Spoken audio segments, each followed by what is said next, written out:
Chapter 20 Who Has the Power? George R. R. Martin's Game of Thrones is a series of books that was turned into its own television show. It's pretty popular. The setting takes place in the equivalent of our medieval times, but all of the countries and continents are made up.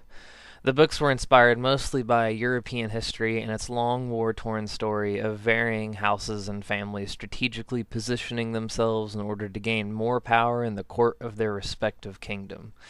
Seeing all of the provocative and violent means by which the ruling class used to gain and sustain power apparently makes for good entertainment.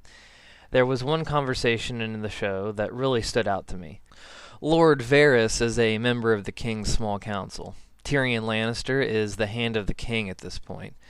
The Hand of the King is responsible for maintaining order on behalf of the King, among many other miscellaneous duties. Naturally, Varys was providing counsel to Tyrion in this conversation. Here's how it panned out. Varys: Power is a curious thing, my lord. Are you fond of riddles? Tyrion says, Why? Am I about to hear one? Varys says, 3 great men sit in a room, a king, a priest, and a rich man. Between them stands a common sellsword, which is a mercenary for hire. Each great man bids the sellsword kill the other 2. Who lives? Who dies? Tyrion says, Depends on the sellsword. Varys replies, Does it? He has neither crown, nor gold, nor favor with the gods. Tyrion interjects, He has a sword, the power of life and death. Varys replies, But if it is swordsmen who rule, why do we pretend that kings have all the power? When Ned Stark lost his head, who was truly responsible?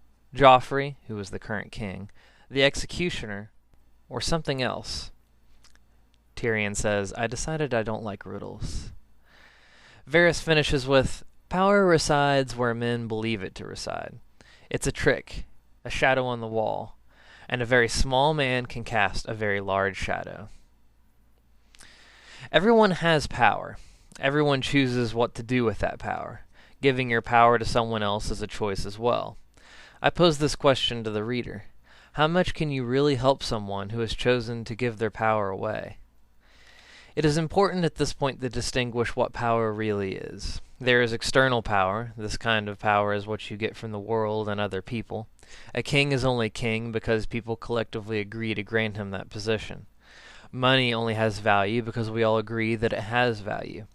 In order for power to be maintained, you need to continually convince others to keep giving their power away.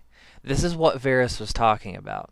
The game in Game of Thrones is about who is most skillful at convincing others to give away their power. A conclusion can be reached about external power.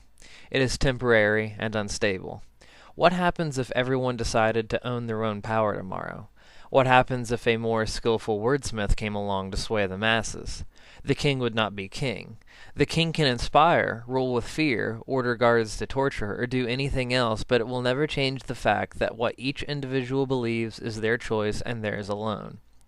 If enough people believed that the king had no power, then it would be so.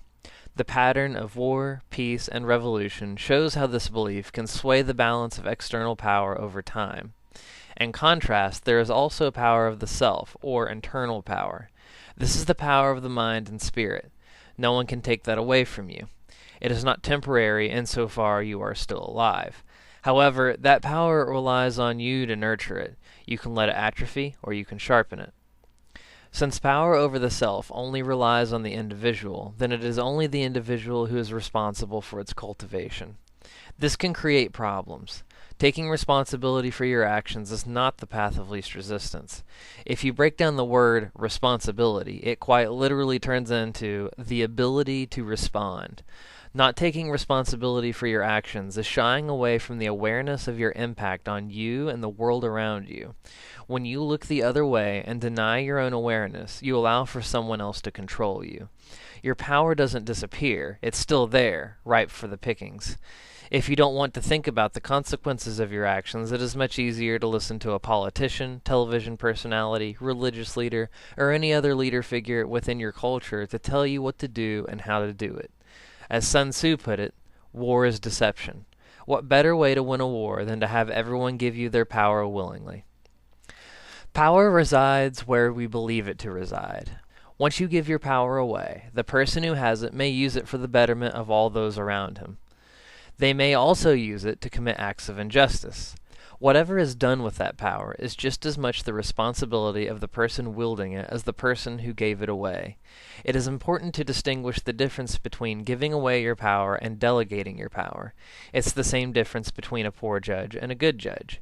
You may vote for a politician because you truly believe what they are saying based on the information you have available. You agree to give them the authority to take action on your behalf because you trust them. Delegation of power could be seen as an act of cooperation. Giving your power away without discernment is a form of dependence. You are using someone else to take responsibility for your power. There's a final reason why we give away our power. Sometimes we are just trying to survive.